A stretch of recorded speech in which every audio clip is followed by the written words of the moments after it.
සුබ දවසක් කියලා ප්‍රාර්ථනා කරන ඔයාලා හැමෝටම අපේ පෘථිවිය මත තියෙන විශ්වාස කරන්න බැරි ස්වභාවික පුදුමයන් අහසේ නොනවති ගිනි කෙලෙන මිනිසුන්ගේ මතකවල රැඳෙන අකුණු නොනවතින රැය පැහැදිලි රටා සහ දේදුණු වර්ණ වලින් වෙන් කළ දේදුණු කන්ද මව් භූමිය අලංකාර කළ කඳු කරේ සීතල අයිස් පෘථිවිය යටින් රතු රුධිරය මෙන් ගලා යන ලේ ඇල්ල අරුම පුදුමය වන රහස් ඇල්ල මේ සියල්ල එකට එකතු වෙමින් අපි ජීවත් වෙන ලෝකයේම අතිශය අසිරිය බලන්න එන්න විශ්වය දකින්න විශ්ව රේඛාව සමගින් අපි යමු සීතල ඇන්ටාර්ක්ටිකාවට ලේ ඇල්ල බලන්න විද්‍යාඥයන් සොයාගෙන ඇති ආකාරයට නම් මෙම ග්ලැසියර් තට්ටු යටින් අවුරුදු ගාණක් තිස්සේ ජලය ගලාගෙන යනවා ඒ ජලය යකඩ ඔක්සයිඩ් සමග වාතයත් එක්ක මික්ස් වෙලා ඔක්සිජනයිස් වෙලා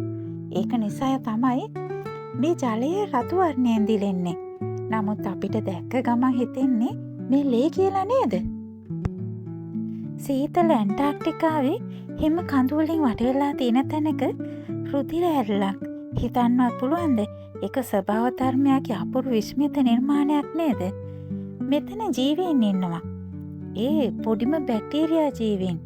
ඔවුන්ට ඔක්සිජන් නැති ජීවිතයකින් ජීවත් වෙන අය. අයිස් මත ජීවය පවතී. එය විද්‍යාමය පුදුමයක්ම වෙන්න පුළුවන් නේද?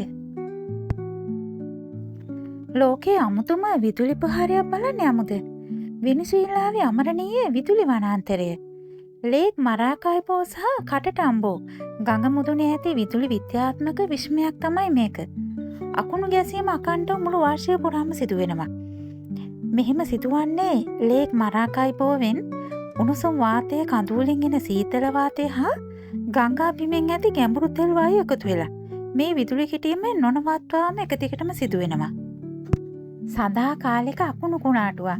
අහස හැමදාමත් ආලෝකමත් මේ ස්ථානේ. කවදාවත්ම නැවතීමක් නැහැ. හුඟක් අය කියන්නේ මෙතනට අකුණු නගරය කියලා. ඒක නම් පුදුමයක් දකින්නම වටින. දැන් ඔයාලට හිතේ මේ දකින්නේ ෆොටෝෂොප් වල නිර්මාණයක් කියලා. නෑ, ඒත් ඒක ඇත්තම ස්වභාව ධර්මයකින් නිර්මාණය කර බොහොම ලස්සන දෙයක්. වර්ෂ ගණනාවකට කලින් මව් භූමිය මවපු ලස්සන කඳු වැටියක්. මේ තැන මුලින්ම තිබුණේ මුහුදක් යටින්. එතනින් මැටි, ලෝහ, ලවණ වගේ ඛනිජ වර්ග එකට එකතු වෙලා පස් තට්ටු වශයෙන් හැදෙනවා. කාලය ගත වෙද්දී මේ පස් තට්ටුව කන්දක් බවට පත් වෙනවා. ඒක තමයි දේදුණු කන්ද. දකුණු ඇමරිකාවේ ඇන්දීස් කඳු පෙළේ කඳු රටවල් 7ක් පුරාවටම විහිදෙනවා. පේරුවල වින්කූන්කා කන්ද පිහිටලා තියෙනවා. මේකට කියන්නේ දැන් රේන්බෝ කන්ද කියලා. ඒ මේකේ වර්ණ 7කින් වර්ණ ගැන්විලා තියෙන නිසා. විවිධ භූවිෂ්මතා නිසා වුණත් මේ ස්වභාව ධර්මයක් කරලා තියෙන නම් බොහොම අපූර්ව නිර්මාණයක් නේද? කඳු මුදුනටම යන්නේ නම් මීටර් 5000කටත් වඩා උසට යන්න වෙනවා. ඒත් මෙතනට එන මිනිස්සු හැම කෙනෙක්ම උත්සාහ කරන්නේ නැවතත් මේ කන්ද ගාවට එන්න.